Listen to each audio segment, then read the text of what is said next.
के गद्दारों को गोली मारो सालों को, देश के गद्दारों को गोली मारो सालों को, देश के गद्दारों को गोली मारो सालों को, देश के गद्दारों को गोली मारो सालों को। मुझे पूछ के मारा है, मुझे पूछ के मारेंगे, मुझे पूछ के मारा है, मुझे पूछ के मारेंगे, मुझे पूछ के मारा,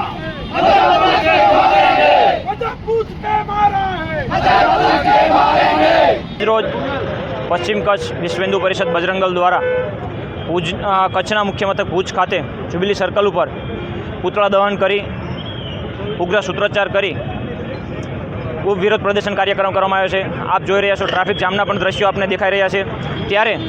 आ तो खाली बजरंग दल द्वारा विरोध प्रदर्शनનો કાર્યક્રમ કરવામાં આવ્યો જે કાશ્મીરમાં જે ઘટના ઘટી છે, જે ધર્મ પૂછીને આપણા હિન્દુ ભાઈઓના જે હત્યા કરવામાં આવી છે, નિર્મમ હત્યા કરવામાં આવી છે, 28 નિર્મમ હિન્દુ ભાઈઓની હત્યા થઈ છે, એમાંથી 3 ભાઈઓ તો આપણા ગુજરાતના જ છે અને એક ભાઈની હાલત હજી સિરિયસ છે જે ભાવનગરના છે। તો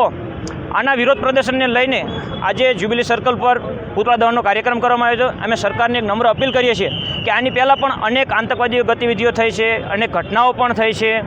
જ્યારે આપણે વાત કરીએ પુલવામા એટેકની વાત કરીએ, એના પછીના મોટી આતંકવાદી ઘટના થઈ છે, તો ત્યારે સરકારને અપીલ કરીએ છીએ કે વર્ષોને 2-3 વર્ષે એકવાર 2 વાર આવી ઘટનાઓ ઘટતી હોય છે, ભવિષ્યમાં આવી ઘટના ના ઘટે એના માટે તકેદારી રાખે અને આવા લોકોને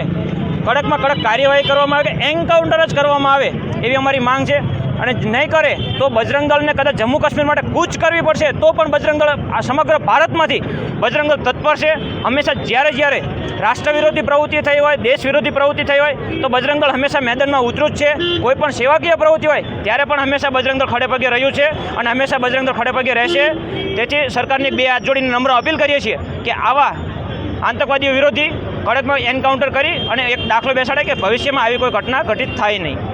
આગામી સમયમાં અત્યારે અમે સરકારને અપીલ કરીએ છીએ કે આખા ભારતભરમાં આજના જ દિવસે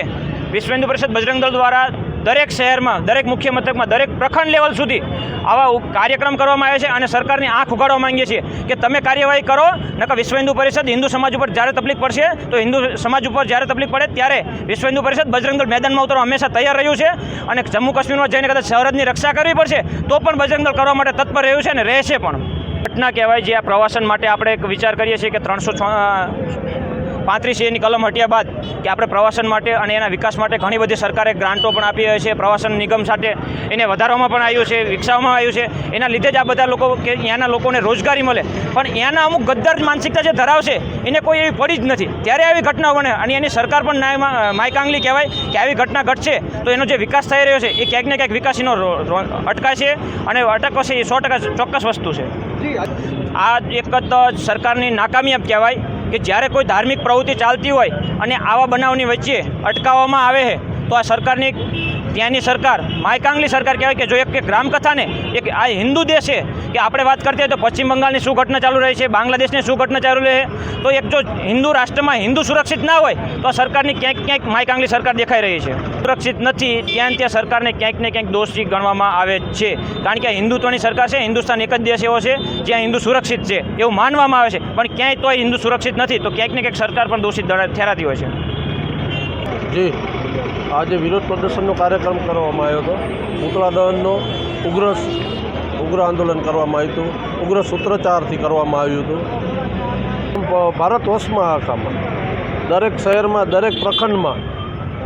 મુખ્ય સ્થળ પર કરવામાં આવેલું છે। અત્યારે તો જો અમે સરકારશ્રીને એક